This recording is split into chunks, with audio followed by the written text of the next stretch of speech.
Brilliant.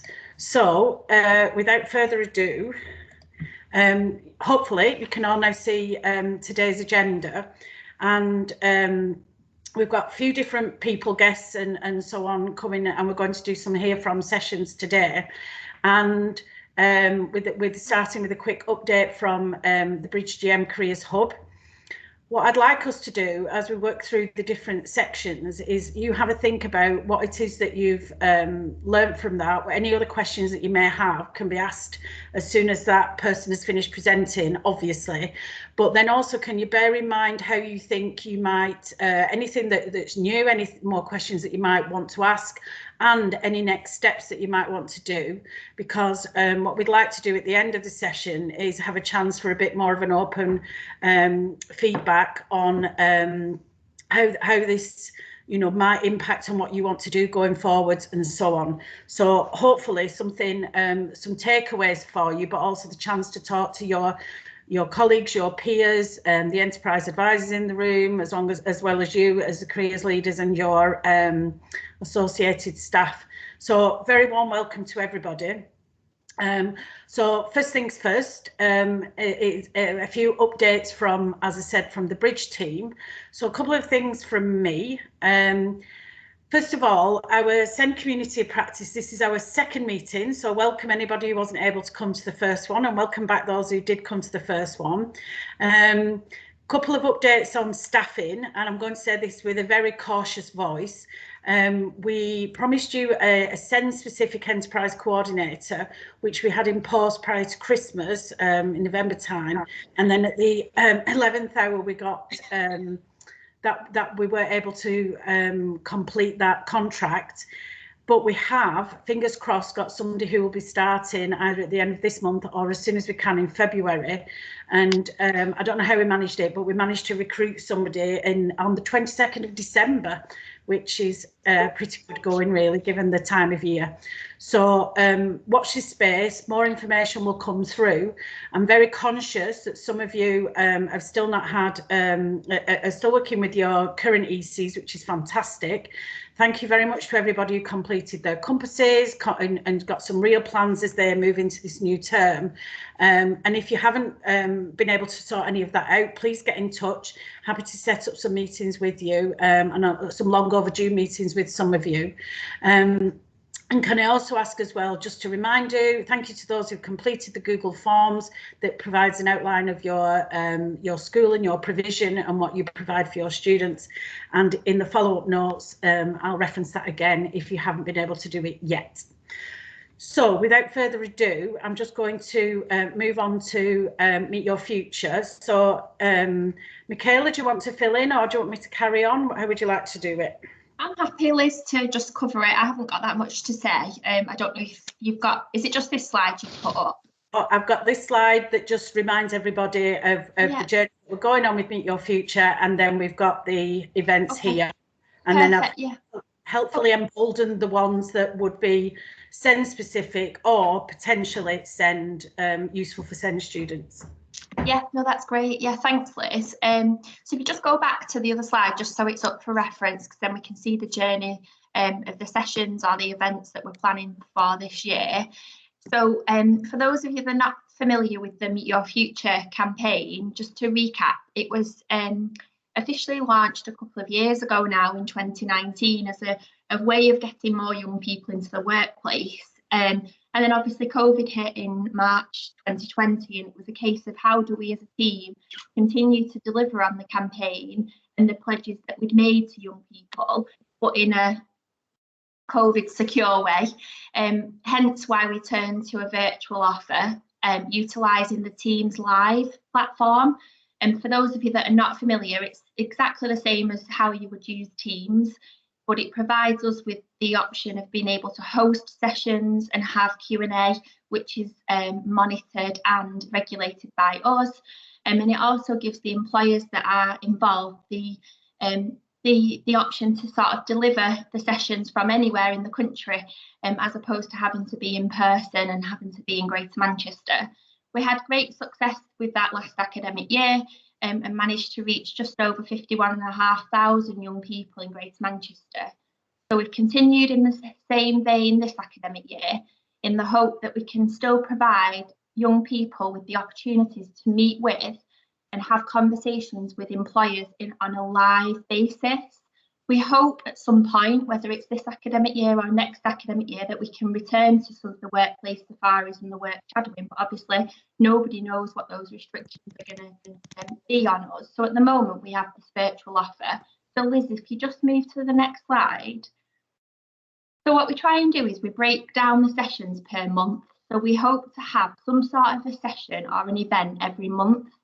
Most of them align with the national weeks that happen across the country. So for example, National Apprenticeship Week, National Careers Week, British Science Week and so on. So the February sessions that we have planned are up on the screen, and you will have received these via an email from Bridge GM followed up by your current enterprise coordinator. If for whatever reason after the call you haven't got the email, please let Liz or I know, and we'll make sure that you get all of the information. But hopefully just a quick search in your inbox, you'll be able to find the session link. So what you need to do is just have a look through the sessions and see what's of interest. We completely understand that the sessions are not going to fit exactly with your timetables, and there's, that's just the way it is, I suppose. There's not much we can do to try and fit with every single timetable in Greater Manchester, but we hope with plenty of lead time that you'll be able to find a session that sort of fits with your lessons, with your farm time registration, lunchtime slots, that kind of thing. And as Liz has said, she's highlighted specific sessions that are for or could be relevant for your young people. So we hope through the campaign this academic year that we'll have sessions specifically for SEND young people, but we'll always make sure that every session can or is relevant for all young people.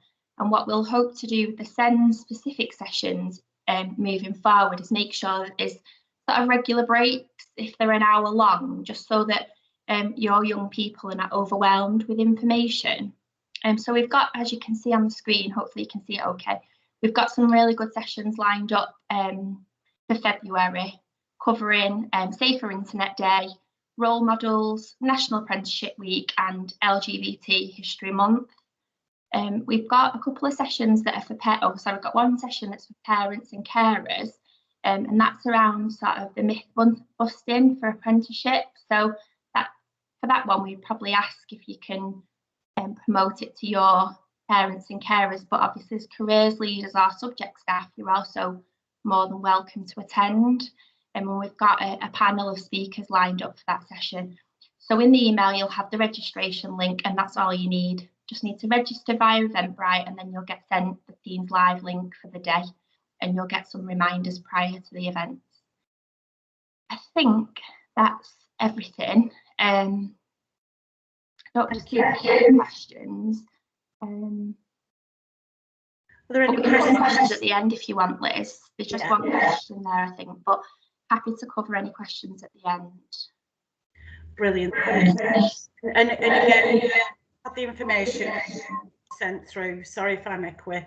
I'm just going to hand over now I'm going to stop sharing my screen and hand over to Sophie Hallworth, who's just going to give us an update on Enterprise Advisors.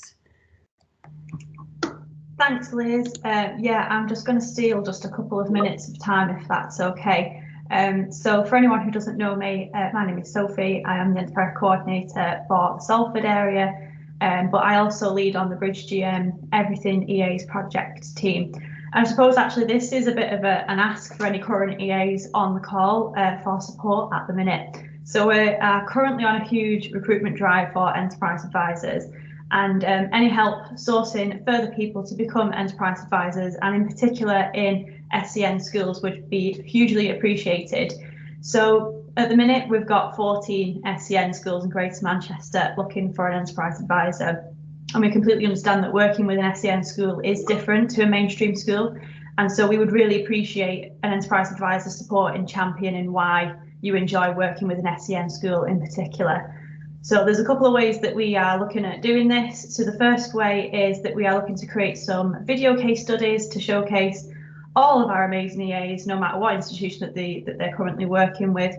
But in particular today I want to talk about SEN. So these case studies will be just short recorded interviews with an enterprise coordinator and an enterprise advisor, talking about the reasons why you wanted to become an EA, what impact you've had, what tips you would give to somebody wanting to find out more, particularly about working as an enterprise advisor in an SEN school. So if that is something that you'd be interested in supporting with, you can either drop me a message in the chat, or I will also put my email address in the chat if you prefer to get in touch in that way.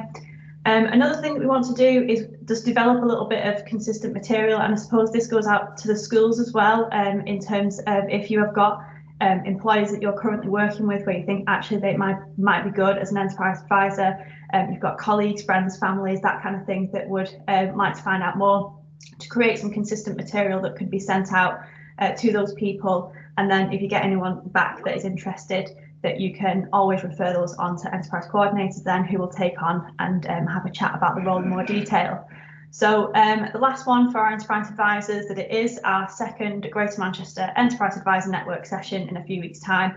Everyone, all enterprise advisors should have had a calendar invite for this. It's taking place at 9:30 or 11 on Thursday the 27th of Jan.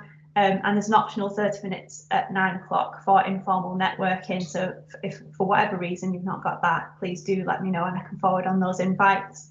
I'm currently sourcing best practice examples to showcase and discuss in the breakout areas for this. So if you came to the one last time in November, it's in a very similar format where we have the we've got 20 minutes of breakout space. So if you've been doing some amazing things, or if you're a school and your enterprise advisor is not on the call, but you have been doing some amazing things together and you'd like your enterprise advisor to be able to showcase this in a 20-minute presentation, please do again get in touch by either dropping me a message or dropping me an email.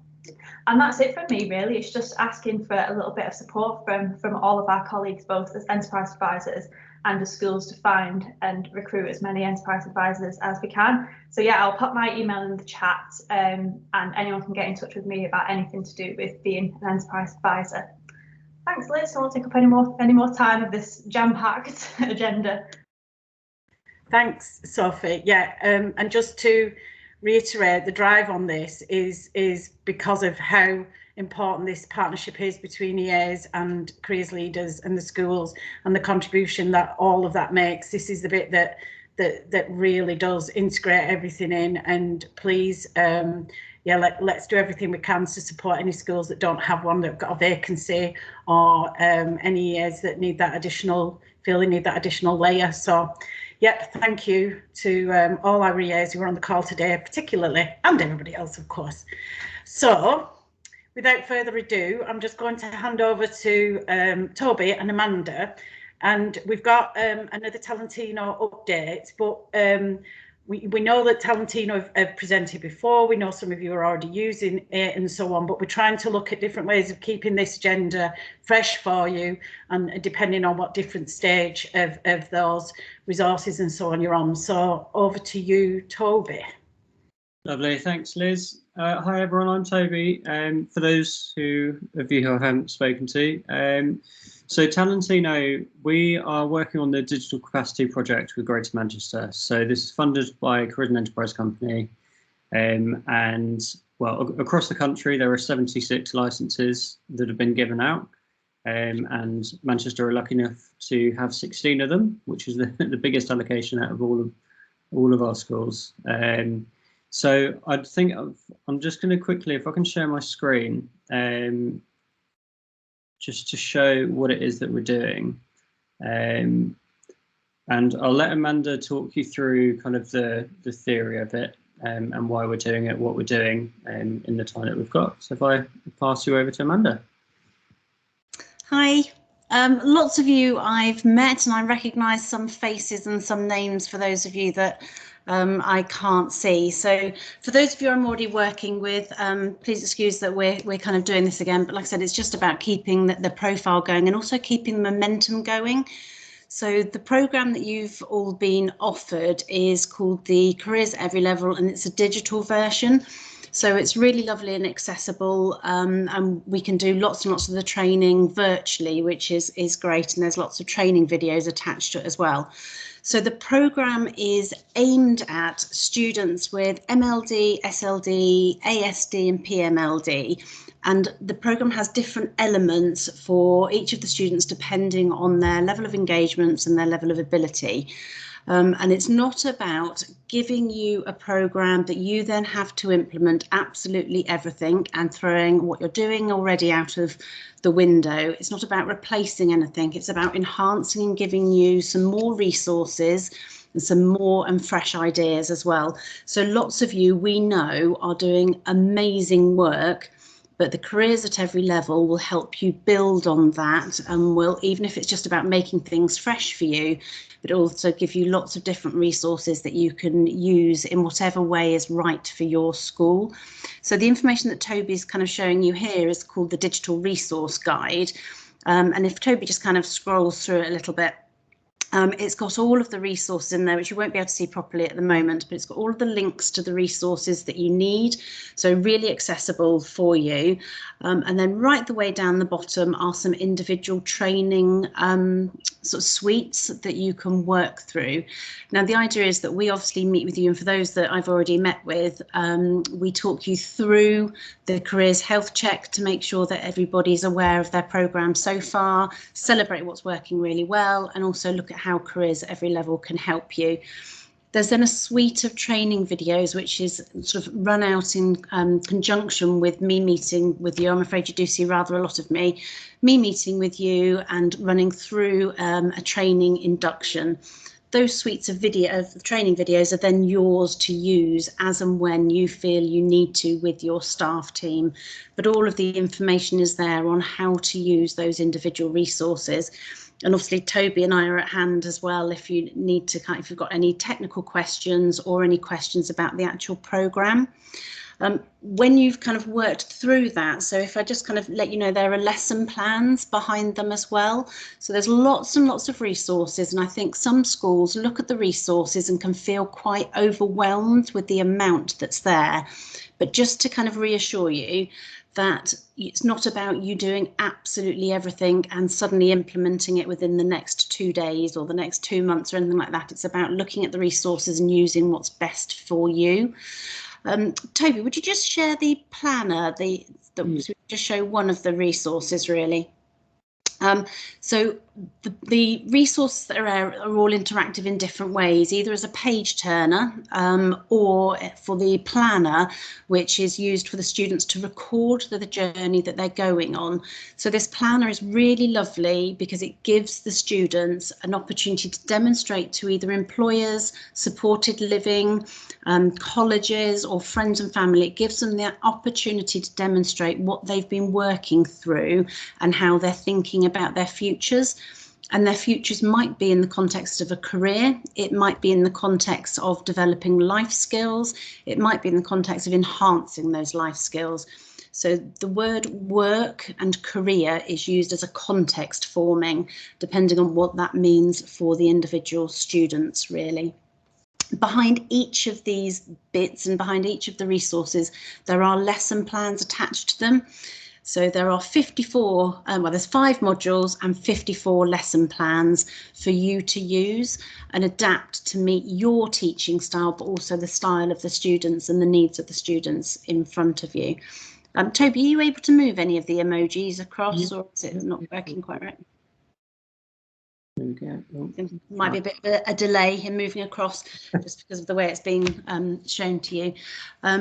But yeah, the resources are all very user-friendly and nice for the students to be able to use themselves, as opposed to you having to do it, depending on the level of the needs of the students really. The other thing to kind of say about them is the programme has not been written specifically for the Gatsby benchmarks, but of course it meets the Gatsby benchmarks if you follow through the programme. And the reason for saying that is that the resources have been designed specifically for the students that you work with. They're not designed to just be a tick box, and they're not designed for mainstream and then adapted for you. They've been created specifically for the students that you work for. Is there anything else? Because I know that was a really quickly sort of said, but I know Toby and I have both got to leave in a couple of minutes, so unfortunately. Are there any questions that people want to either put in the chat quickly or say, or Toby, is there anything else that you would like to say? No, I think so. I mean, there's a couple of people that I'm awaiting on the signed agreement from, which I know Liz is aware of who that will be. So if you are signed up to the program and we haven't started yet, if you can let me know, and we can get things moving. That's it really. Apart from that, I kind of wanted to leave 5 minutes or so for any questions for anyone. So please fire away.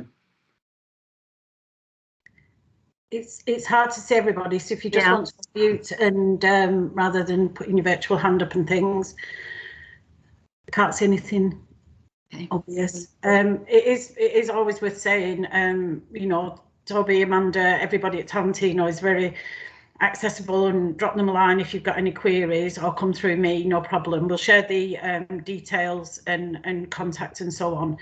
And if there's anything you think of after this, just get in touch.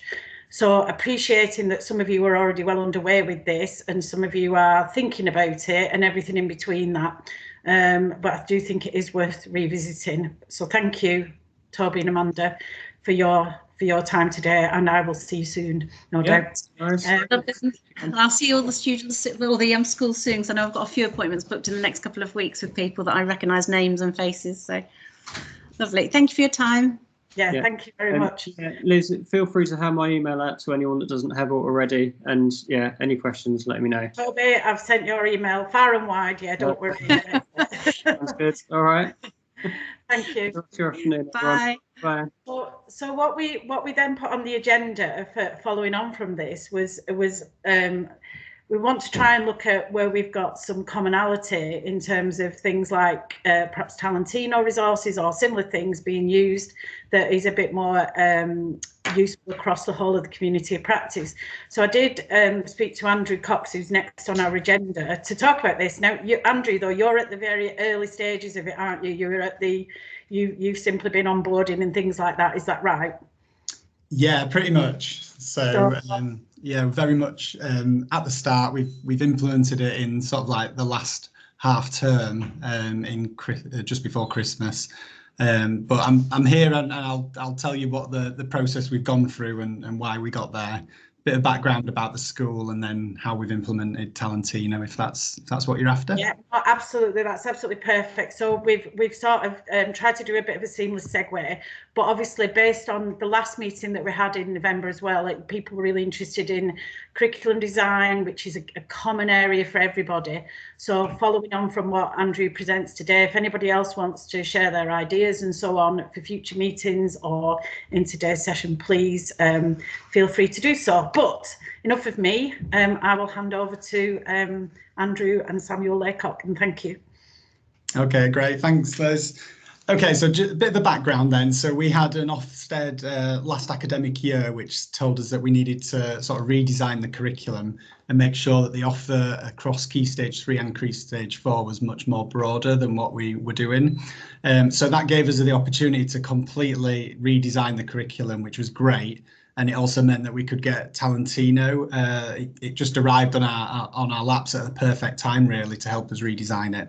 So if I just give you an overview of our school. So we're based in Tameside. Every child needs an EHCP to get in.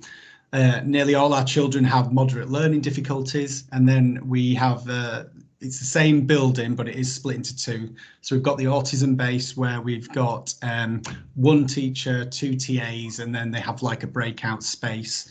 And you're looking at ratios of 1 teacher to about 10 children in those classrooms. And then the main school, the children, some have autism, but others just have moderate learning difficulties. And the ratios are a bit bigger. So you're looking at 1 teacher to 15 children with 1 TA. And then the whole curriculum redesign was all based around destinations. So it's thinking about where our kids can get jobs and then feeding back from there and trying to give them the skills to make that happen. So the redesign of the curriculum then is split like this in Key Stage 3. So we've got our core subjects in red. So you've got English, maths, they're taught on a daily basis. Then you've got 3 hours of PSHE and RSE, 1 hour of humanities, 2 hours of science. Then you've got 2 hours of art, 2 hours of forest schools, 2 hours of food tech, 1 hour of dance and drama, and 1 hour of ICT. And then you've got 3 hours of living skills and careers, and that's one of those hours is dedicated to careers. Now in year 7, just to give you a background about structure, so we have like a nurturing approach. So the majority of lessons for the year 7 teachers are taught by the same teacher for consistency. But then when they get into year 8 and year 9, we spread out. So basically the subject teacher, the form tutor, will teach the core subjects. And then for the specialised subjects like drama, for example, they'll then get taught by a specialist teacher. So it's looks much more like a high school model when we're getting into year 8 and year 9. And then the final thing to say is for year 9, we do have an options process, and that's surrounding pathways.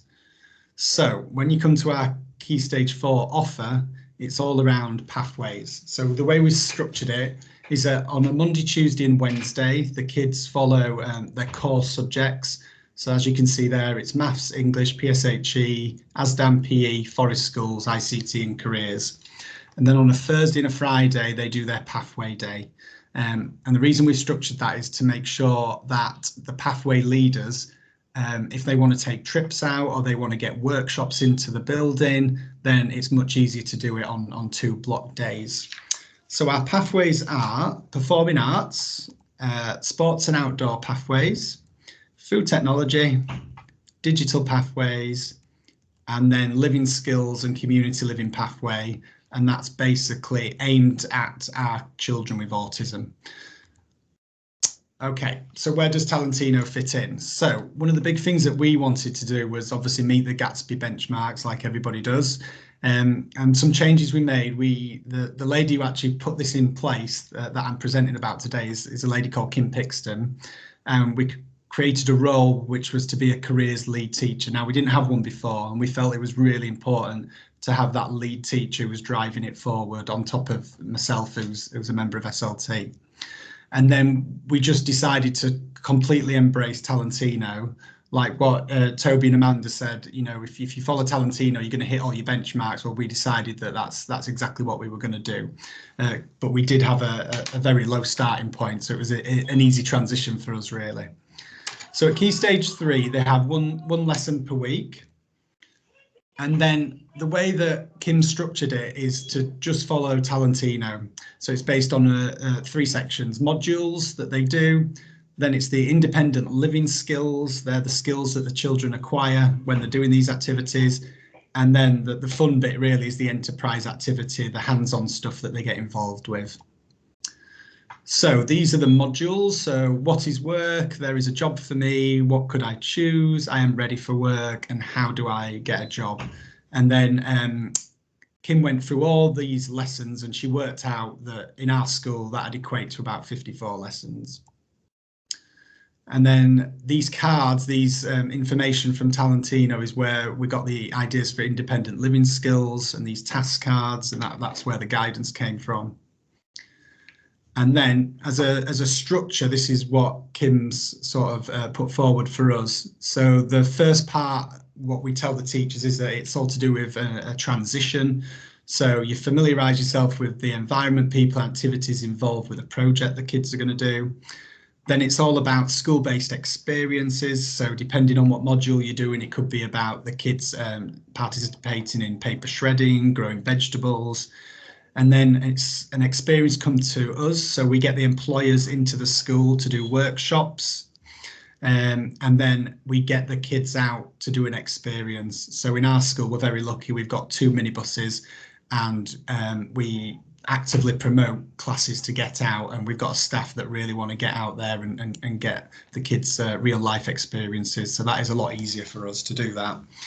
And then the final thing is the enterprise activity. So, for example, it might be card making, a pop-up cafe, or going to and selling stuff in local market stalls. So one of the specific examples is office skills, one of the modules, and basically the lessons explaining the mini project leading towards the enterprise activities, the first thing the teachers would deliver. And then the school-based experience for this particular module would be getting the kids to do some printing and stamping. And then we're going to get an artist in to work with the children all around card designs. And then it's going to be a case of the children designing and then making the cards. They'll visit a card shop to get inspiration for designs and see how things work. But while they're doing that, they'll have an employer contact. So they'll talk to that shopkeeper about what it's like to work in retail, specifically working in the card industry. And then they'll bring all that knowledge back into the classroom. And that's when they'll spend the time making the cards, doing the enterprise activity. And then what we'll do is we'll sell those cards to parents and staff just to generate some money. Now, the way that Kim sort of structured it, she looked at this is our timetable, so then there was 38 weeks, and then she broke it down into basically the Key Stage 3, Year 7, Year 8, Year 9. And as you can see, each time, each year group will work on a module. So for Year 7, for example, you've got Module 1. It's all about the office skills, and the enterprise activity is card making. Just for an example, if we jump down to Year 8, Spring to Summer, then the Module 5, this is all about gardening, and we're going to try and get a school-based garden centre up and running. So that's the big dream, really. And as you can see, she's planned it all out. Now then, when we get to Key Stage 4, we've actually decided that, again, we're going to use Talentino, the methodology that we use in Key Stage 3, and we're going to put that into Key Stage 4 as well. Now, the slight differences with this careers path is that we have one careers lesson per week, which is designed to be an independent careers session, whereas all the children in Key Stage 4 are in a pathway. So as you can see from the slide, the highlighted red, that is what I expect the pathway leaders to deliver with regards to careers in their pathways. So, for example, I expect them to be delivering lessons and activities that inform careers about their particular pathway. I expect them to get career talks with professionals from their industry in. And then we're looking at experiences. One per term would be an expectation for encounters with employers. And then I'm expecting them to do 2 visits per year into a workplace. So if I give you an example, we've had Bella Italia come into the school to work with our food technology pathway, and they just did a demonstration of how they make pizzas. So that'd go down as an employer visit and a contact for that particular pathway. So the way Kim designed it, again, was to try and sort of box clever in some ways, and she's combined the modules and the format from Key Stage 3 of Talentino, and she's coupled that together with an existing course that we run called ASDAN, and the children are doing the Bronze, Silver, Gold award. And she's looked at the ASDAN modules, and she believes that the world of work, communication, and my community fit in nicely with what Talentino structure has. So again, we've copied the same format. So the kids from year Key Stage 3, when they go into Key Stage 4, they know exactly what the routine is. You're going to do a module. They're going to do learn independent living skills throughout that module, and then they'll have an enterprise activity to do at the end. So for our Key Stage 4 children, we've got cake decorating, painting and decorating, and then the £10 challenge. And then the hope is that we might be able to get them work experience at the end of year 11, all being well. And that's it, Liz. How did that sound? Was that okay? Wow, hats off to your vision, Andrew, and hats off to Kim's hard work. I feel like I should be standing up applauding. Really good. Thank you so much. There was so much in there, but also delivered really concisely and getting people to think about things. How far along with all of this are you then now? Is it up and running? 100% up and running. We did a book scrutiny in the last week of Christmas, and if I'm hand on heart, it's a bit all over the place. It's not where we want it to be, but to be honest, that's fully expected. And that can come down to basics, like some people are working in folders, some are in books. There's like no consistency there that we would like.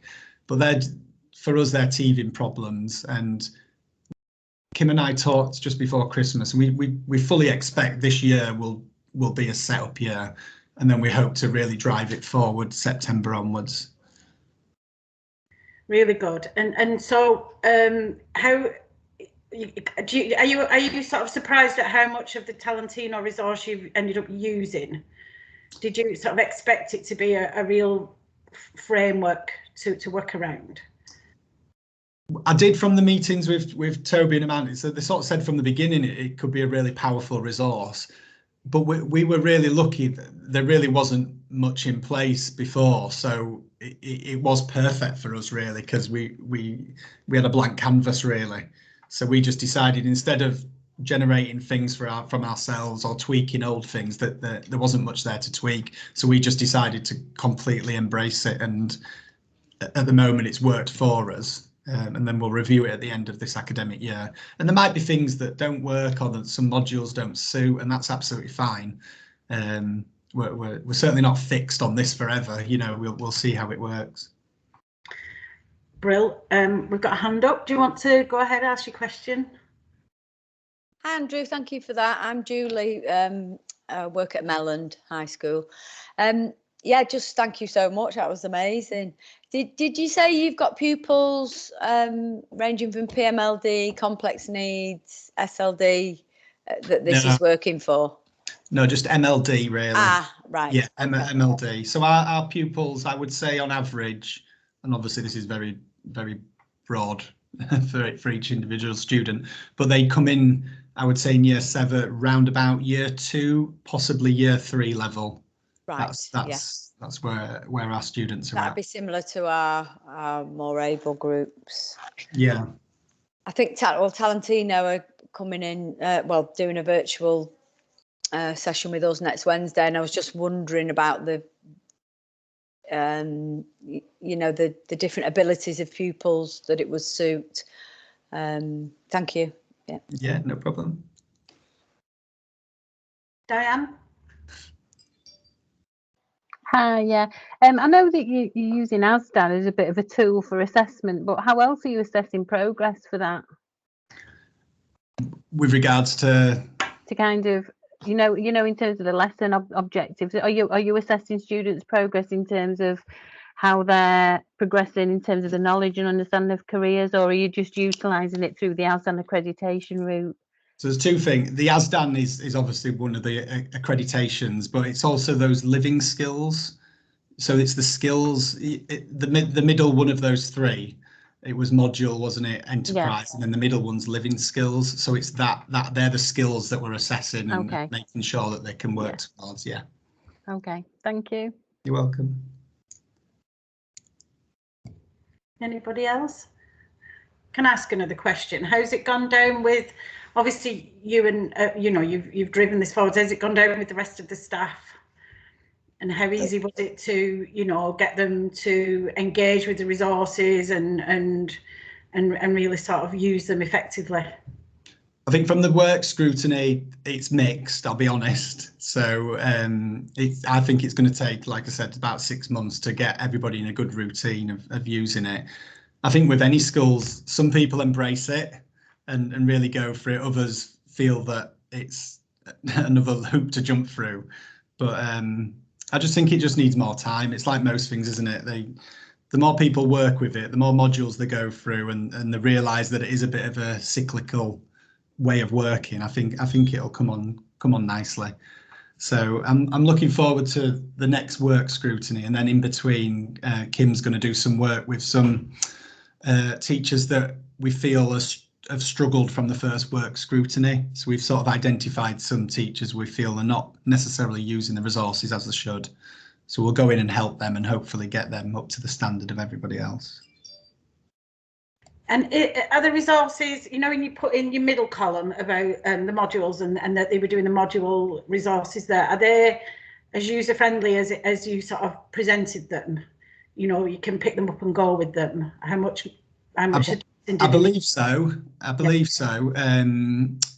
Kim said just from meetings with myself that some are better than others, you know, like with many of those things. So I think it's going to be our job to weed out the ones that we, you know, by trial and error, we don't think are going to suit our kids. Because engagement's a massive thing, isn't it? You know, you don't want to use resources that are just going to bore kids to death, whereas you take the best bits out. So that might be a process that we end up going down. Fantastic. Are there any other questions, any other thoughts from anybody? Is there anybody doing anything in a similar way? Or they might want to be quiet. Sorry, it's me again. I did have my hand up. Sorry, Diane. Sorry. Just wondering if, you know, in a few months' time, it would be great if you could feed back to us, Andrew, in terms of what your staff have found difficult about using those resources, because whatever your staff find difficult, ours might as well. Yeah. I mean, I had a meeting this morning with Talentino, and we're kind of introducing it as an add-on, but it's those kind of difficulties, isn't it, that we need to identify, and we can be prepared for them then. So it'd be really good to find out what they're struggling with in the future, so that we can kind of address that before it happens, if that makes sense. Yeah, no, definitely. Yeah, we're going to go through that process anyway. Yeah. So it'd just be a case of feedback. Share it. Yeah. Thanks. Yeah, that's good, and also good for Talentino as well, that they get that feedback. Because you see, they are very open, aren't they, to adapting and mending things all the time. How was it getting started with it all, Andrew, then? Obviously, they have a process, you sign the agreements, etc., and then onboarded them. Was it as onerous as it, you know, anything new like that? You're like, oh, I've got time to do this, and I've got time to read everything. And how was it? Was it pain? Ish. It was okay for me. I think you might have to ask him that. So I had a meeting with Talentino. We got things going. We signed the agreements, and then, to be fair, Kim ran with it. I don't think it was much. I think it was. Well, she didn't come to me moaning, so that's a good thing. So I think she could work with the resources and plan it out. She's quite strategic though, so maybe, you know, she does have one of those brains where she can piece it all together. But I do think it's very workable. Yeah, I don't think it's anything to be scared of. Brilliant. It'd be worth then, when we do the feedback and how it's progressing, as Diane requested, whether Kim could do sort of an FAQ type thing or a top tips. We could have a slot that's called Kim's top tips for integrating this into the curriculum. Because at the end of the day, we want this to be, you know, not something more to add to the burden of workload, but something that might be useful. So yeah, and if anybody else wants to chip in with those, that would be great. And as I said at the beginning of Andrew's presentation, if anybody else wants to talk about their curriculum design, how they've approached it, might be similar, might be different, just let me know. And personally, I found that really interesting. And I hope enterprise advisors as well found that interesting, in terms of it's really, please don't underestimate the careers leaders, the teachers who are on the call, how all of this is really improving our own knowledge in terms of how you structure things and how you take these children on the journey of learning based on this really clear curriculum design. So yeah, thank you very much. Really, really useful. Okay. Just before, I'm going to move on to we're going to hear from Rav, who is representing Digital Advantage. Just to let you know, we're going to have a bit of a change from the agenda because I'm having technical problems. So the idea was at the end of the 3 presentations, so we've had Talentino, obviously hearing from Samuel Laycock, and then Digital Advantage, we were going to have some breakout rooms where we could have some smaller groups and perhaps talk about things in a bit more intimately, shall we say. However, my breakout rooms don't seem to want to work today at all, despite testing it earlier, so I do apologise. So what the only option that we've got is at the slot at the end. We'll just do it as a whole forum, so all of us. So my only ask then is, as you've been listening currently, and as we listen to the next presentation, please jot down your questions, your ideas, your thoughts. Otherwise, that last bit will be rubbish. So if there's anything you want to think about, what we're really looking for is not just here's some information we want to give you, but we really want to hear your thoughts on how we make this work to the best of our advantage and really create this collaboration, because I'm sat here hosting a meeting without all the answers. So without further ado, can I leave Rav to introduce himself, and he's going to talk to us about everything disadvantage. Hello, Rav. Afternoon. Yes, thank you very much for having me. I was a little bit daunted, Liz, when you described Andrew as being delivering his presentation concisely, because that's one thing I've never ever been accused of being. But I do appreciate we're getting towards the end of the day, so I'll try and crack on and make sure that you get all the information you need. So as Liz has mentioned, I'm with Digital Advantage. There are a few names and faces on the call, so that's a bit nicer for me, but I hope that I won't bore you guys, because I know you might know a bit of the information that I'm going to go through. And what I'm going to present today, just a few programs that we're going to be delivering in partnership with GM Careers Hub over the next sort of few months. They've kindly commissioned us to deliver, and really from this you'll have the opportunity later on via the GM Careers Hub team to sort of apply for one of the opportunities. So I'm just going to start off. I'm not going to go into presenter mode because it then takes over my entire screen. I can't see anybody and it's really disconcerting when I do that, so that's okay. I just want to start off just looking at the creative industries. So we're called Digital Advantage, and we are a training organisation traditionally.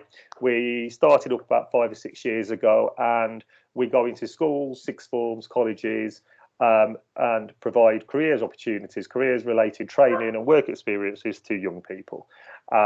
And that's all with a view to supporting them to open up pathways, open up the next steps to careers within the creative and digital industries.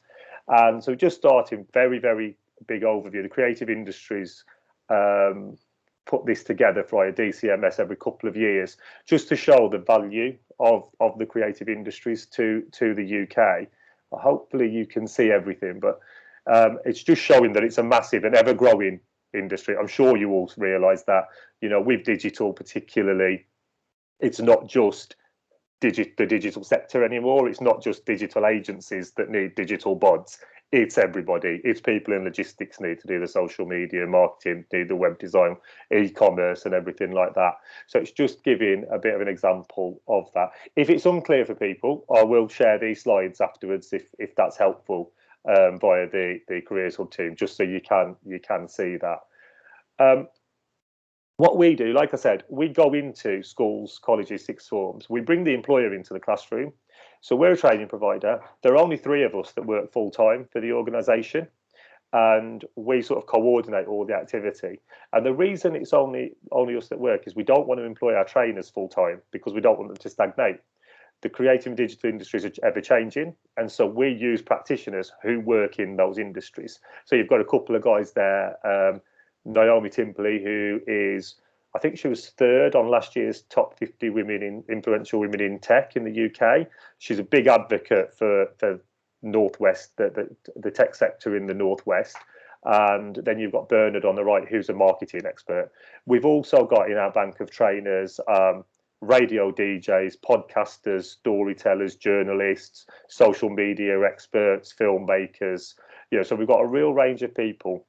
And what we do is we commission them to deliver training to the young people with whom we work, basically because they're always upskilling, they're keeping up with the industry, and so we want those guys to go into schools and give that most up-to-date and relevant information to young people. So what do we develop in schools? These things won't be new to you, particularly the core skills on the right. These are the things that we try and develop amongst our young people: communication, problem solving, creative thinking, assertiveness, time management. The core tenets. I think they used to be called soft skills, but core skills that everybody needs to do everything.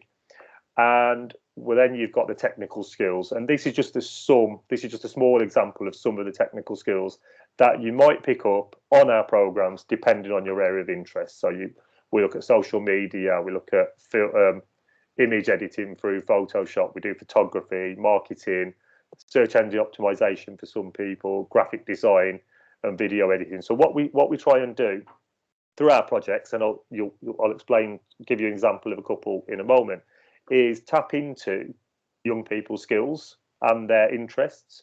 And as you might have noticed on my very first screen, it was on for a short period, we try and reveal their hidden talents, or what can often be hidden talents, and actually show them that there's a pathway using those skills. We started out as an organisation just working, and this is pre my time, just working, running a program called the Pop-Up Digital Agency with sixth forms about 6 years ago. And the idea then was that we were creating a funnel of young sixth formers who could go on to apprenticeships within the creative and digital industries. That was how we were set up. The organisation actually used to be an apprenticeship provider, sort of way back when. And so as a way of filling that immediate skills gap, young people were doing level 2, level 3 creative media courses, but they didn't have the practical skills. Some of those on-the-job training skills, some of those core skills that we talked about weren't that great at working cross-curricular or cross-subject area. So we would come in and do that. And the way we did that was through this program, the Pop-Up Digital Agency, which is probably still our flagship program to this day, in as much as everything that we do falls out of the principles here. And so what we would do is we would, again, take the employer into the classroom, and we would spend 1 week or 5 days with the young people, usually as a 5-day block. So it would be as a piece of work experience week. And the easiest way to explain it is it's a cross between The Apprentice and Dragon's Den. In as much as we start up on a Friday morning. No, we end on a Friday. We start up on a Monday morning with a blank sheet of paper. We have a bunch of students, blank sheet of paper. And the first day and a half, we'll go through lots of creative thinking, business generation, ideation techniques, all of which are taken from industry, all of which are employed now. And we get the students start thinking creatively and showing them actually that they can all be creative, even those that think they're not. Because there's the classic sort of view, I don't play guitar, I don't play piano, I'm not an artist, I can't be creative. But actually, we look at how they can unlock creativity through techniques and tools. And they'll come up with a load of business ideas, often 50, 60, sometimes even up to 100 business ideas. We encourage them to be as off the wall as possible. Nothing's off the table at this point. Say what you're thinking, because there's usually a nugget in there. And then we'll take that, and over the course of the next morning into the Tuesday, we'll hone that down. So we'll get sort of maybe 100 will be honed down to about 10 to 15 short presentations by the young people. And then we will sort of hone those down to 3 with the voting process, and then we'll interrogate them further as a group, and then finalise a single idea by the Tuesday afternoon.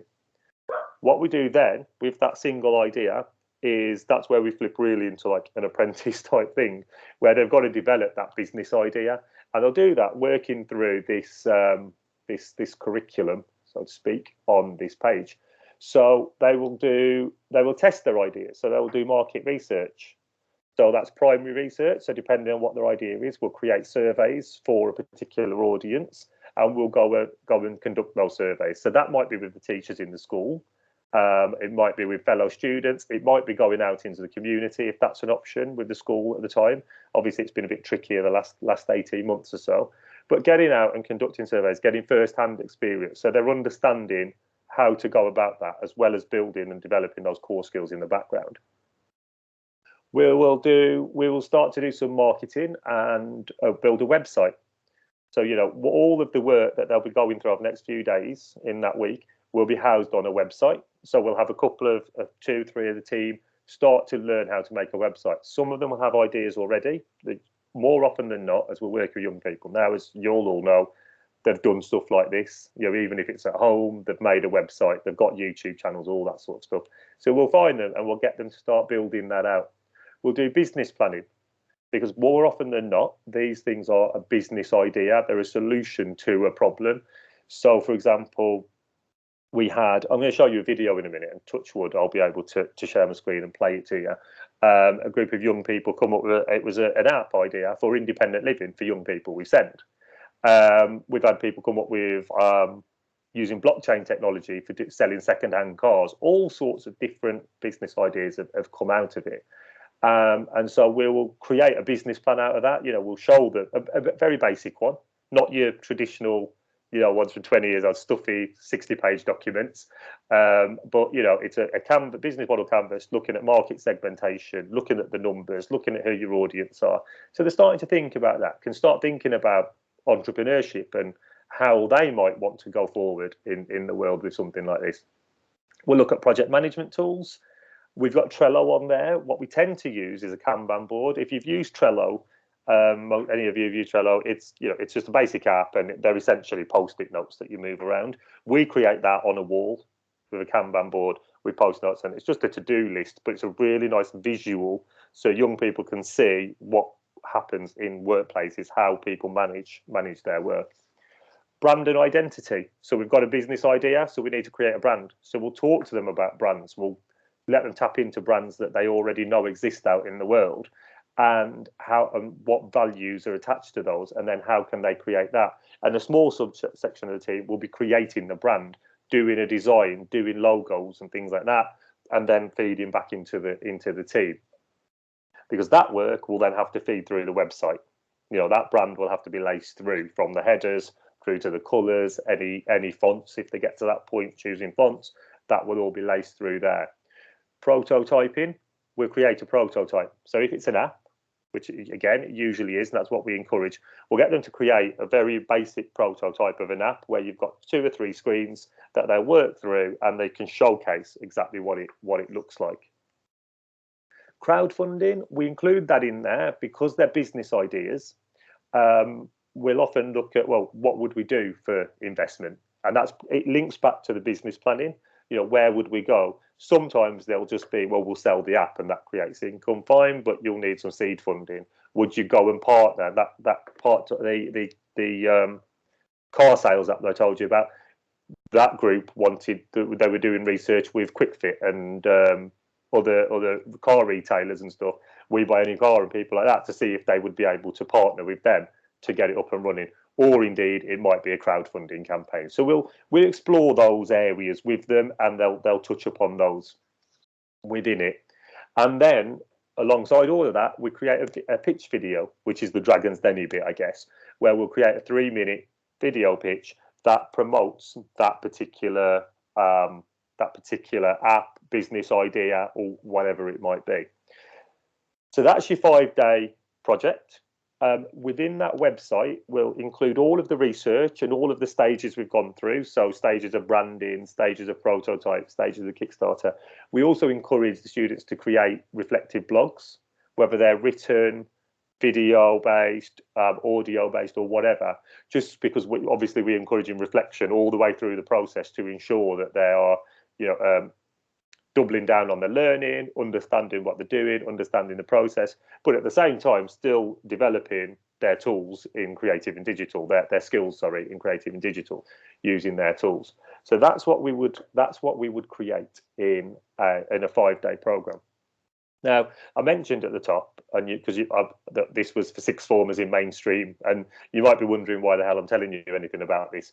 It's because over the first 2 or 3 years, more and more, it gathered popularity, and it stopped being just a sixth form program. It started being down to year 10, even some year 9s in mainstream, and then some SEND schools started to take up the offer, and we started to develop our own knowledge of SEND and understanding the area and how this can link, and how obviously there are so many of these creative and digital skills there, and for some of these areas, actually some of the traits possessed by some young people we send, particularly those with autism, can really be beneficial in these areas. And obviously that's borne out by the increased focus on neurodiversity in the workplace and types of things that people are trying to do.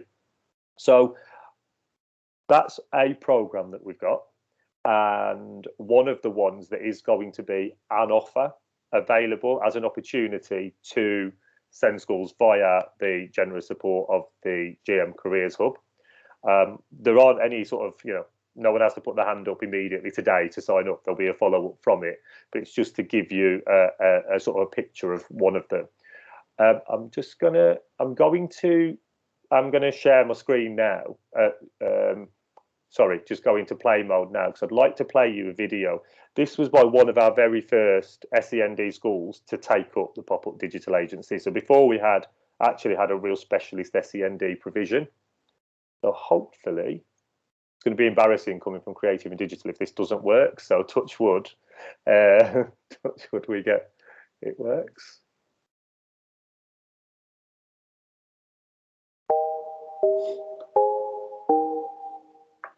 We are students from Pendle Community College. We have invented an app to help people like us live an independent life, sharing our daily tasks with companions and family. Our app is called Amber. Amber is an app that will help those with learning difficulties to be more independent, and especially when they leave home. We work with vulnerable young adults that do have learning needs and at times still rely on us at college.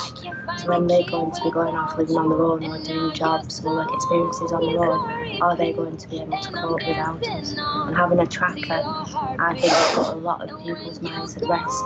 And it will also help the young people to realise that they're succeeding. I just want to be part of your symphony.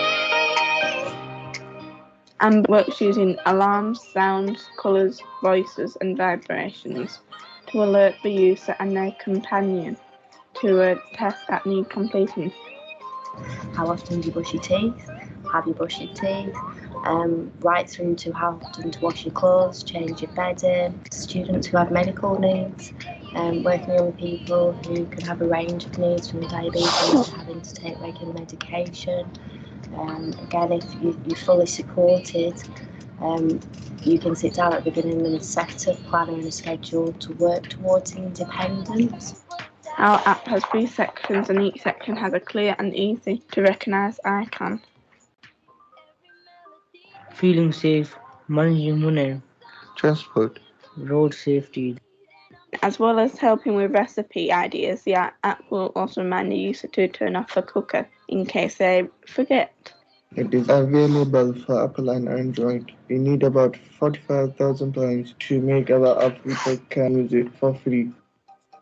Using a phone could be a great way for setting reminders. However, having a schedule, an app that the students are working with you on that can cover a wider range of things, yet you set it up exactly what you want, it's just going to really help so many different students we have with learning needs. And I think our main aim really is to get them becoming more independent, and this can help them do that, whilst also assisting our students that are always going to be supported. And now your song is on repeat. What do you call me quite a lot when I do something daft, do something wrong? What do you call me? Come on. Wally.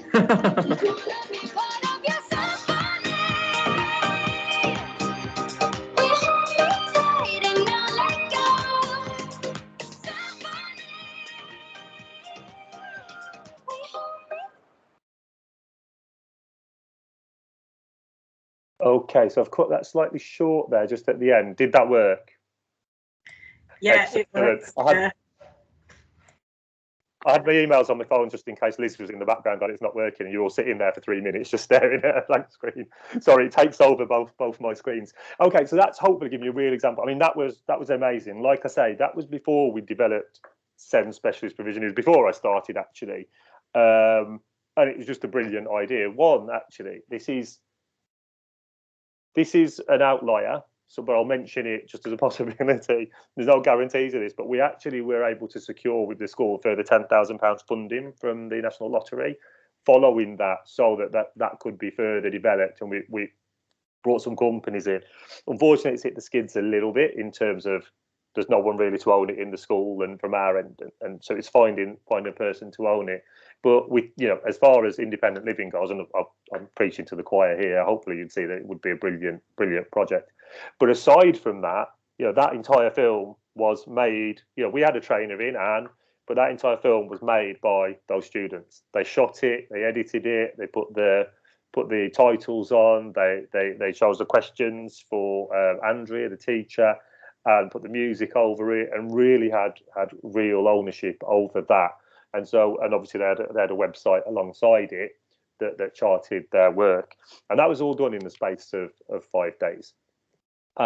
So that's Pop-Up Digital Agency that we have. In recent years, in fact, during COVID, actually, we've really developed our programs, partly because we had a bit of time on our hands when we couldn't go into any schools, and partly because it was naturally evolving. We ended up doing it. We did a program with primary schools, and over time, we were always kicking about this idea of a digital news agency, and it came from a conversation between me and my colleagues. I don't know how we got onto it, but everyone here must remember. You'll all remember Press Gang, won't you? Everyone remember Press Gang? Yeah. So it's the digital news. It was the newspaper, for the school. And we were like, why aren't there digital newspapers? Well, why aren't there digital marketing agencies, websites? We were already doing it by creating these business-focused websites or project-focused websites. Is there a way? Is there something else that we can do? A different offer, because not everyone will want that pop-up. Not everyone, they might want to integrate something differently. And so we came up with the digital news agency idea, whereby we would be going through and still developing all of the same skills, with the exception perhaps of a bit around the entrepreneurship and business planning. That's probably the bit that falls out. But all of that bit still applies. We'd still be looking at developing photography, video making, podcasting now we've added to it. So we now make podcasts with our young people, or they make the podcast, developing mood boards using Pinterest, YouTube, Facebook, all of those same skills are contained in it. But instead of sort of being a business, it's actually something for this. We tend to say something for the school. So we call it Your DNA, or your digital newsletter, or Your DNA. And the idea is that what we'd love this to become is something that's owned by that school or college. So it can be started by a group of young people, but hopefully that could be passed down through transitions, ultimately through peer-to-peer learning later on, and become, your school newsletter or your way of showcasing what you do, and to be creative for those. So again, this can be delivered in a couple of different ways. Whereas the pop-up really needs to be 5 days, this can be spread out over a different period of time. This could easily be a day a week for a while. It could be half a day, depending on what skills you've got in the school. You still have a trainer involved. You'll still have a trainer coming in, working with the young people. They'll still build a website. We would still look for them to build videos. We'd still look to them to do blogs, do photography. But what they'd actually be able to do, or what they can do with this, and we've delivered it, I'll give you an example in a minute, is create lots of smaller bits of content. So where they're working to one project idea, this can actually sort of go out into all sorts of different areas and directions. So we did one with some SEND young people at Loreto College last year, actually through COVID. So some in person, 1 day a week, and some was remote delivery with the trainer beaming in online for a day.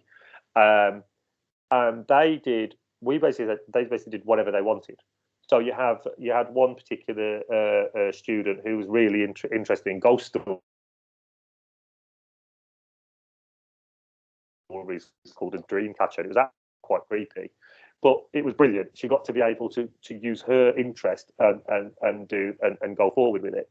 And so that's what we can do a little bit with your digital news agency.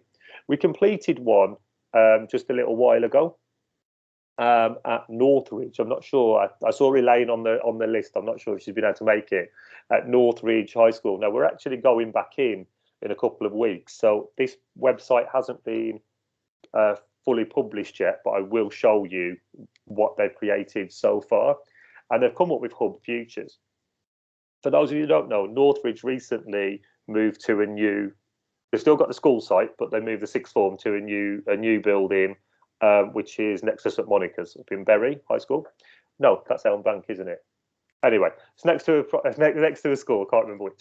Up in Blakely, and so they wanted to showcase what they really wanted to do. Showcase what all the great things that they do, and in their sixth form hub.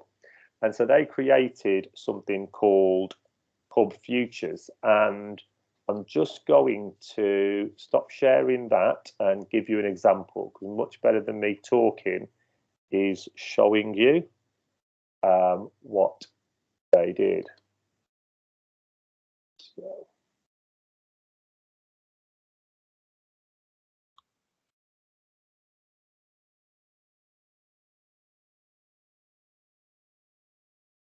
Okie dokie. So have you got the website now, Hub Futures? Yeah. Okay. Brilliant. So what these guys did, this is a great example of what we can do through a digital marketing agency. So for this one, the brief was a bit more closed than whatever you want. It's showcase, talk about what we do in the hub.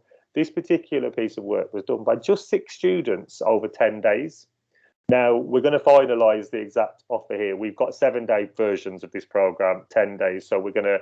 That will be clarified when you go out. But this, we would look to work with about 10 students on these programs from your schools, and this is what, like I say, 6 students managed to create all of this work.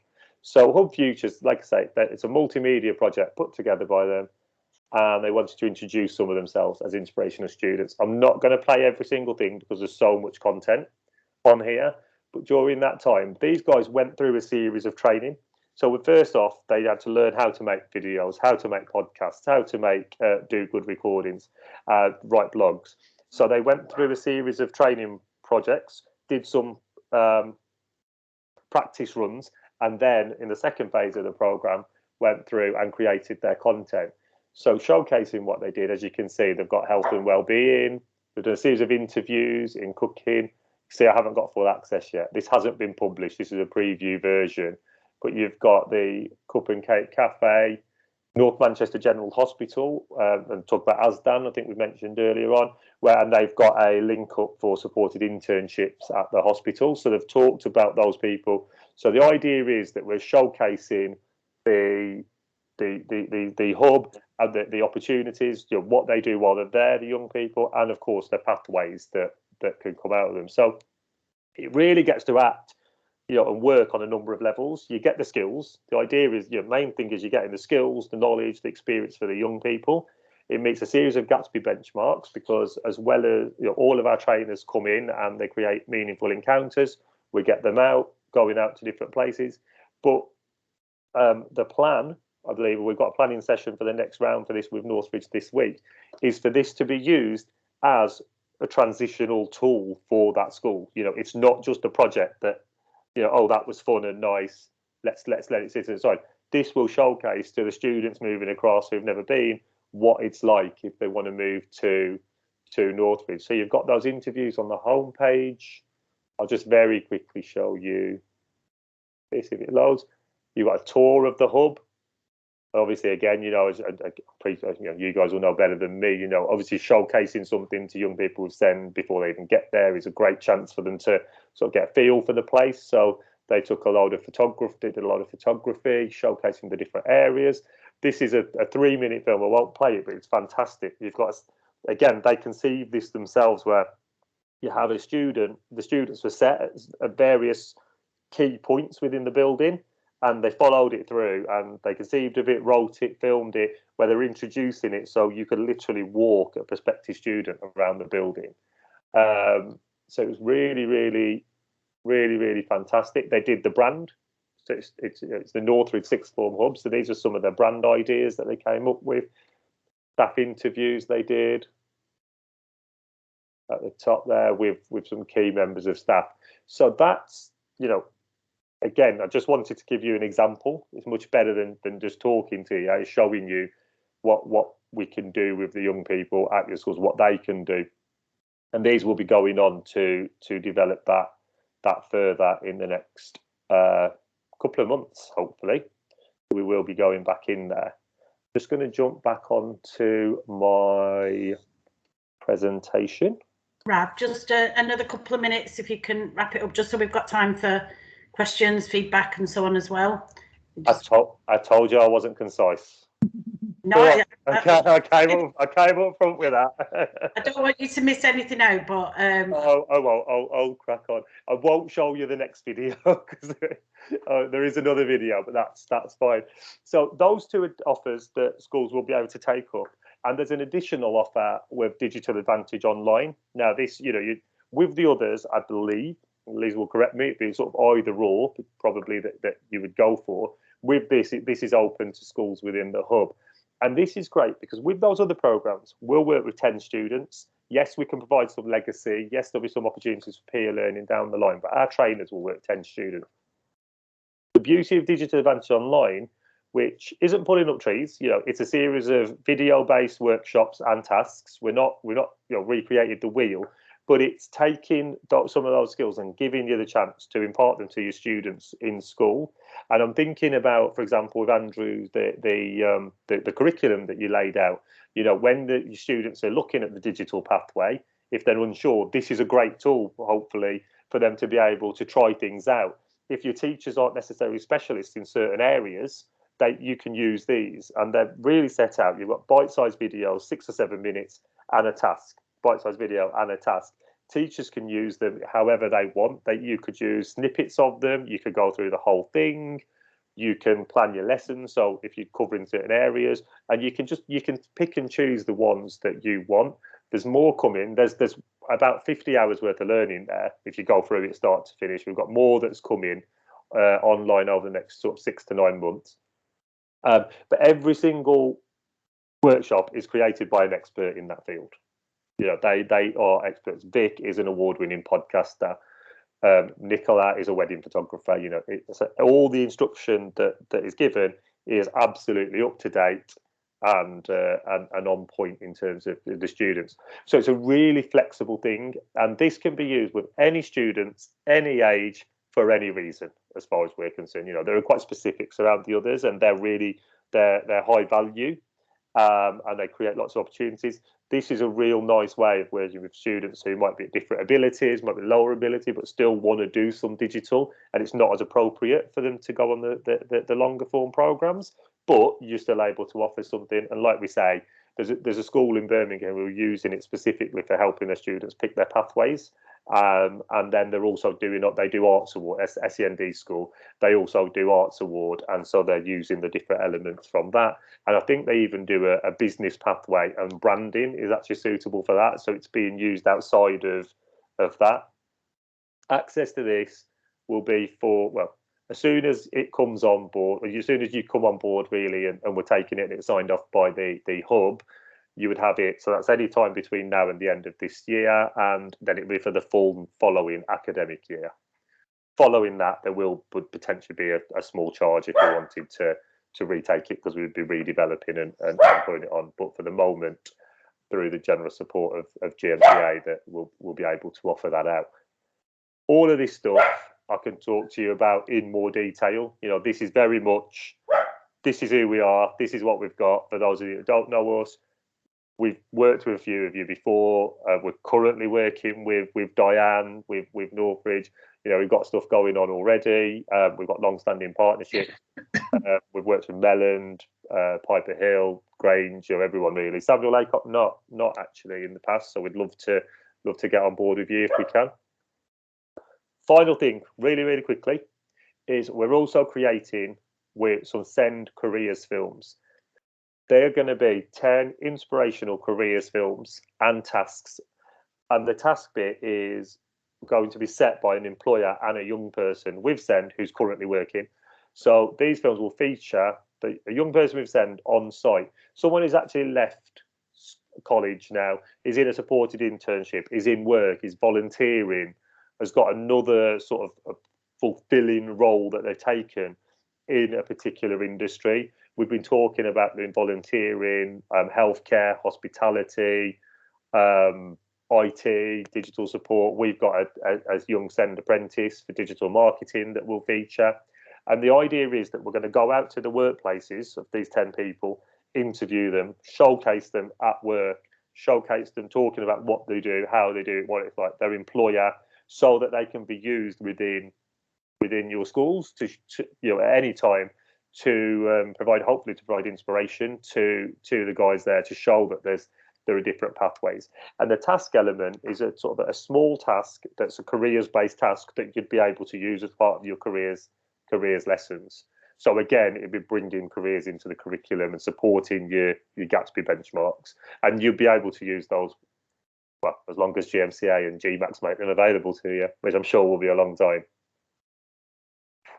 That's me done, Liz. Thank you, Rav. Wow, it's really good. And just to reiterate that this is really knowledgeable SEND specialisms that are being addressed here. It's really powerful. Not the same with things like Talentino. It's not something that somebody's created that they then dilute down. It's not that. This has been really carefully thought through, and it's very impressive in terms of their knowledge base and so on. That's why I've asked Rav to deliver today, because of the confidently saying that this would really work well with your students. And just to add about the online modules that would be more school delivered, we've also sort of asked that they are introduced as an employer encounter, so an employer would launch them with your students as well, so there is that chance to get a bit of an insight into the digital sector. And it's things on there that we'd all like to learn more about, like videography and storytelling and ideation and podcasting and things like that. So yeah, so first of all, are there any questions, and then we'll talk about sort of next steps and so on. I just wanted to say, it's not a question, but just what a great presentation, Rav. I never stop getting excited by the work that you do, right? From some time back, going into the classroom and watching this being piloted at Mellons, looking at Pioneer House and the sort of the outcome. I think, Diane, we used the video recently, didn't we, at the business presentation. So it just works on so many levels, both educationally and for employers as well. I mean, listening to the videos that you're producing at the end to showcase to employers the real life, workplace skills that young people are capable of. I just think it's fantastic. Thank you, Sarah. That's really appreciated. It was really helpful, wasn't it, Sarah? Because we did a presentation to BW3 and we put that on at the end, and we got a round of applause for it. So yeah, well done. It's great, isn't it? It's about breaking down those barriers as well. So whatever role you've got, and whatever reason you're in this meeting, it's thinking about looking at these ideas and can you do something similar? Can you support with this? Can you see this fitting into your curriculum? Where, when, and how, and so on and so forth. So really, it's I hope we've got your creative juices flowing as well, and giving you some inspiration in the idea that it's doable and that there is support behind that. Is there any other comments or questions anybody's got? Liz, it's Andy. I'll just say, from my point of view, just coming to that absolutely fresh and then thinking about our digital pathway, we would 100% get involved with that. That is absolutely what we're looking for, those sorts of partnerships. So I'll be in touch, Rav. Okay. Yeah, please do. Look forward to it. Caroline? Hiya, so I'm at Mellon, and I know that we've worked with you previously, and we've lost a bit of contact over the last couple of years. So just wondering how we get back involved with you, really, because it all sounds very exciting. Yeah, I think that we did do bits of funding available. Then with COVID, it was just hard getting people at the right time, and then funding dried up for some time. But now that we are back on, we'd love to work with you guys. We've had some great experiences with it's Dan Hughes tends to lead. Yeah. If he's still about. Yeah, we love it there.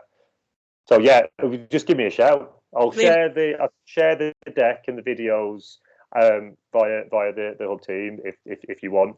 That'll have all my details on. I think, yeah, we'll just need to make sure. I think there's a process that the hub team will need to follow, so we'll just make sure that the guys are happy with that before I start having meetings and banding all sorts of funding about for them. But yeah, absolutely. Okay, great. Julie? Oh, it's something daft, really. It's just for Rav to say hello to Bernard for me, because we went to primary school together. We were good good friends at primary school. I have seen him when he's been working with our students here, but I always want to say hello. He's wonderful, Bernard. Sorry, just wanted to say that. No, I didn't. I certainly will. Yeah, sorry when I was 11 and then when I was 50. So I don't think we've both changed a bit, except in looks, obviously. I'll shut up now. But another way of saying it's a community of practice. There we go. We're broadening out the community. So this is where we're up to in terms of GM. Obviously, we haven't. There's a cost implication that we will fund with Digital Advantage, and the pot is not, it's not unlimited. But what we're looking at is making this provision from Digital Advantage a real SEND specialism. We're also looking at investing in both the pop-up, the digital agency pop-up and the newspaper, the DNA. And then we're looking at sort of more of the Digital Advantage online stuff, perhaps being available broader. We are going to open it up to as well to some of our approved students too. What I'd like you to think about is just having met quite a few of you already and thinking about some of the things that you're doing, whether it's you're starting up your own little cafe, or whether you're starting up your garden centre, whatever it is, it's having this digital element that would run alongside it. Please don't see it as something that would be an additional thing. And think about the timings and so on. So as with anything, what we'd like to think about is how it will integrate, how it will be used, who it will impact on, and hopefully how it will be sustained going forwards and really inspire. So there will be, if once we've got the contracts and other things and agreed all the funding, there will be an opportunity to apply, and it will be sort of almost first come first served. But the application, don't worry, I'll keep it really, really short, but we just want real clarity on how you think we could use it. This will give you clarity of thought on what you're actually going to do with it, but equally it'll be really interesting to see the different ways that you're approaching this and how you think it will impact on your students, that we can then disseminate down as well. So, oh, sorry, another hand up. Jane? Hi, yeah, sorry, thank you. It was really along those lines that I wanted to ask a question to Rav, if we pay for this, or I think you've probably said if there's funding available for us to access through Bridge. Is that my understanding? Yeah.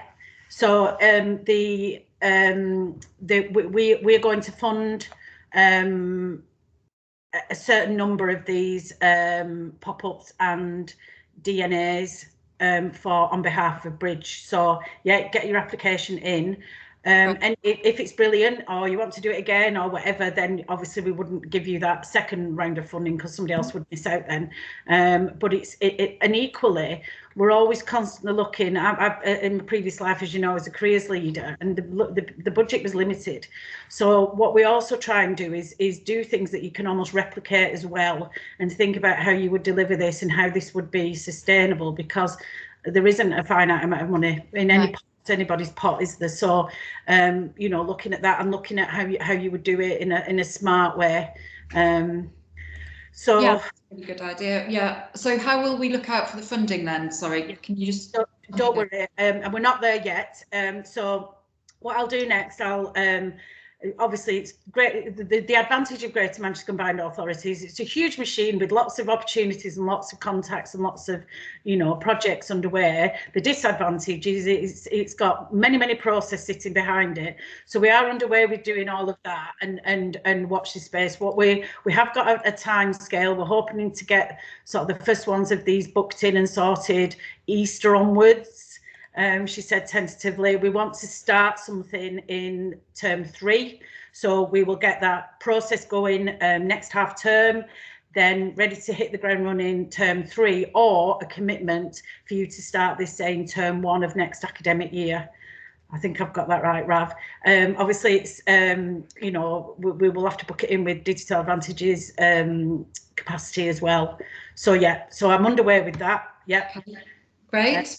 Can I just add though, if you do want to do something a bit sooner and you do want to pay for it directly, you're more than welcome. I'm turning you down.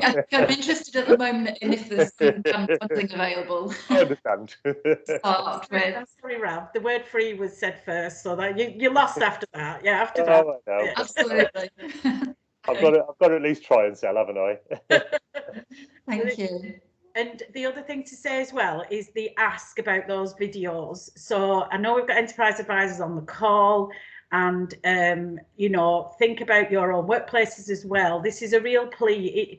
We can go out and source these different things, but it's so much better if you've got the buy-in. You know, you're part of this community of practice, and we are showcasing what this community practice does as well. So the more personal contacts that we've got, you know, get your Bella Italia person in, Andrew, if he'll do something. It's things like that. Please don't think that we want, you know, we expect you to have Richard Gere on hand and Spielberg in the background and what have you. You know, just brush your hair, turn up, and Digital Advantage will do the rest. And then we'll get all of this on our GMAX, because we want it to be real and relatable. There's so much lovely stuff out there, but we want this to be about GM. We want it to be about our young people now, and they're leaving this sort of legacy that will inspire both your young people as they come through, and also your parents, carers, and the wider community, and do a little bit of myth busting along the way as well. Not a big ask really, just many birds with one stone. As part of that, we'll love to, you know, if it is a personal thing, I know Diane's mentioned that there's a potential for somebody in the chat. If there's a way that we can create a work experience opportunity or two along the way for your students as part of that, we'd love to, you know, if some have shown a real aptitude for filmmaking, or, you know, whatever the reason is that you'd want to put someone forward, and you have a myriad of them, we'll look to do that. And if we can get the permissions in place, get them off site and all that sort of stuff, we'd love to do that. We're going to have a professional film team. We work, again, like we outsource a lot of our work, so Ezra will lead on it in-house. He's our filmmaker, but we've got a professional film team that will deliver these, that will come along. So if we can create some work experience opportunities along the way, they will get, you know, proper experienced, the opportunity to experience working on site with a film production team, a professional film production team, and they've done stuff for like Manchester International Festival and stuff like that in the past. So Rav, I know you've just recently done some work with Inscape, because I'm the careers governor from Inscape. How do we go about the work experience? Because we'd be really keen to have that for our young people. I think, again, what we are doing, I've got a planning meeting with the production team next week, and then I've got to liaise with Liz. So once we have got, you know, we're definitely making the films, we're just sort of finalising the scope. So I think, again, if we can finalise that, and I think either via Liz or via me directly, we'll get in touch and create that once we know what that looks like. Okay, so will you, I know Marie's on this group as well, will you contact Marie, please? Yeah, I'd love to contact her. I've spoken to her for a while, that'd be great. Thank you, thanks. Fantastic. So I'm conscious we're 4 minutes over on time, and if there's any other business from anybody, can I just also, I will obviously send out all the information, the recording that we've done, I'll clip it and so on and get that sent out with some follow-up notes, all the different contact details and so on. But please, can you also get in touch if you would like to present at the next meeting, or you have any ideas of any things that you'd like to request, please will you drop me a line. This is not the Liz Baker meeting, this is the SEND Community of Practice meeting, and please throw your hat in the ring as well. But on behalf of us all, thank you very much to Rav, to Andrew in particular, for presenting today, Toby in his absence, and have a lovely evening, everybody. Thank you, Liz. Thanks, everyone. Thank you. See you. Bye.